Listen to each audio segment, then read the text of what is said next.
Isambulo isahluko seshumi nesikhombisa. Kwase kuza enye yezingelosi eziyisikhombisa ezazinezitsha eziyisikhombisa yakhuluma nami.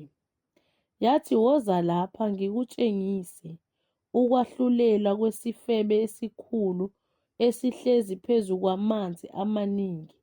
Afeba naso amakhosi omhlaba nabakhileyo emhlabeni bedakiswa yiwayini lobufebe baso. Yayisingiyisa ehlane ngikumoya, ngabona owesifazane ekhwele isilo esibomvu, sigcwele amagama enhlamba, sinamakhanda ayisikhombisa nezimpondo eziyishumi.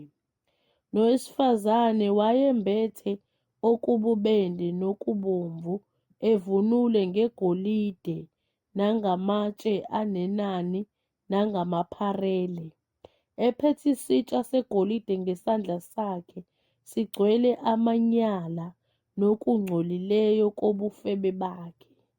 Nasebusweni bakhe kulotshiwe igama eliyimfihlakalo lokuthi, iBhabhiloni elikhulu, unina wezifebe nowamanyala omhlaba. Ngase ngibona owesifazane edakiwe yigazi labangcwele negazi lawofakazi bakaJesu. Kuthe lapho ngimbona, ngamangala ngokumangala okukhulu. Yayisithi kimi ingelosi, umangalelani na? Ngizakukutshela imfihlakalo yowesifazane neyesilo esimthweleyo, esinamakhanda ayisikhombisa nezimpondo eziyishumi.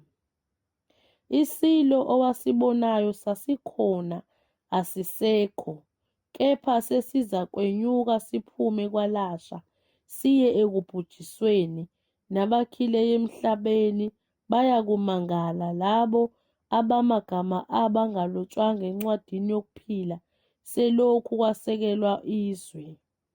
Nxa bebona isilo ukuthi sasikhona, kepha asisekho, kanti sisazokuba khona. Nansi ingqondo enokuhlakanipha. Amakhanda ayisikhombisa ayizintaba eziyisikhombisa, lapho owesifazane ehlezi phezu kwazo, futhi zingamakhosi ayisikhombisa. Ayisihlanu asewile, enye ikhona, enye ayikafiki. Nanxa isifikile kumelwe ukuba ihlale isikhashana. Nesilo esasikhona, kepha esingasekho, singesesishiyagalombili, sikuwo ayisikhombisa, siya ekubhujisweni. Izimpondo eziyishumi owazibonayo zingamakhosi ayishumi angakamukeli umbuso, kepha amukeliswa amandla njengamakhosi, ihora linye kanye nesilo.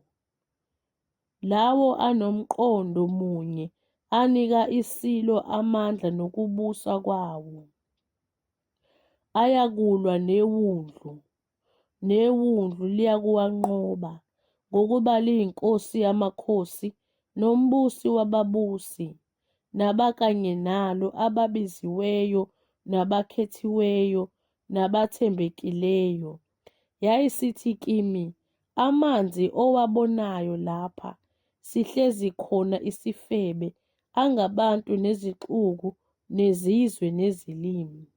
Izimpondo eziyishumi owazibonayo nesilo, lezi ziyakusizonda isifebe, zisenze incithakalo, sibe yize, zidle inyama yaso, zisishise ngomlilo zisiqede.